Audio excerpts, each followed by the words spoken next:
पत्नी बोली मोहन से, ओ लाला तनिक इधर आइयो।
कन्हैया कहने लगे मैया चिंता न करो तुम, मैं सुदामा भैया को साथ लेकर के जा रहा हूं।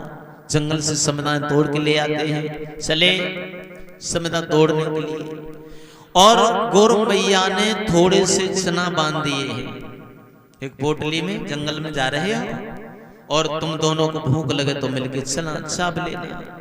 लेकिन कुछ कथाएं ऐसी हैं जो फैलती हुई हैं, लेकिन पढ़ने को नहीं मिली, लेकिन फैलती हुई सुनने को मिल जाती हैं। बहुत ऐसी कथाएं हैं। सुदामा थे, वो जानबूझ के कन्हैया को नहीं दिए थे। वो सुदामा ने जानबूझ के नहीं दिए थे, इसमें कुछ रहस्य छुपा हुआ था। वो श्रापित थे चना। क्यों?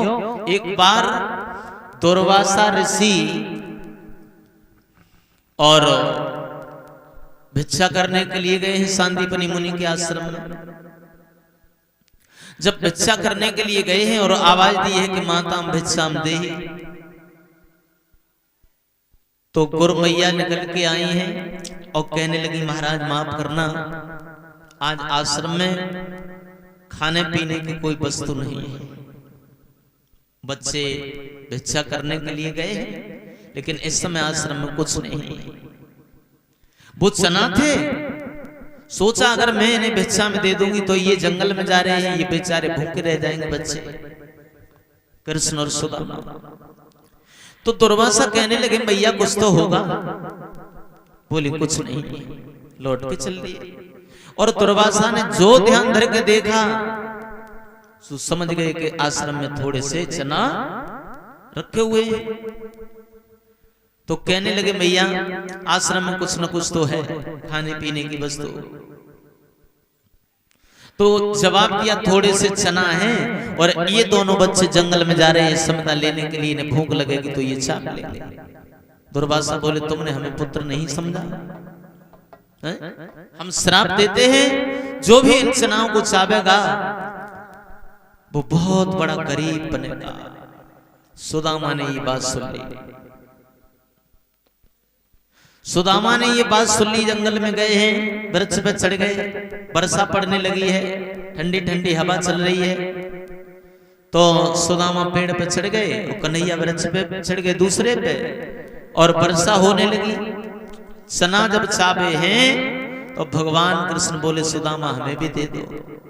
सुदामा बोले भैया क्या रखा है जंगल में मेरे पास में है? बोले तुम्हारे दांतों से कटकट शब्द सुनाई दे रहा है, तुम कुछ खा रहे हो? बोले भैया मैं कुछ नहीं खा रहा, वर्षा पड़ रही है, ठंडी ठंडी हवा चल रही है, ठंड के मारे मेरी दांत ही बाज रही है, दांत में दांत लग जाता है, तुम्हें लगता है मैं कुछ खा रहा हूं, मैं कुछ नहीं खा रहा। लेकिन वो जानबूझ के नहीं दिए थी चना। भगवान बोले सुदामा तुम्हारे ऊपर गरीबी आएगी, सारे दिन द्वार द्वार पर दाता दाता चिल्लाओगे, लेकिन भरपेट भोजन नहीं मिलेगा। श्राप दे दिया। और सुदामा ने ये विचार किया कि अगर मैं गरीब हो जाऊंगा तो कोई बात नहीं है, पर जो दुनिया को चलाने वाला है, दुनिया का पालन करने वाला है, अगर वो गरीब हो गया तो फिर दुनिया का क्या होगा। इसलिए सुदामा ने जान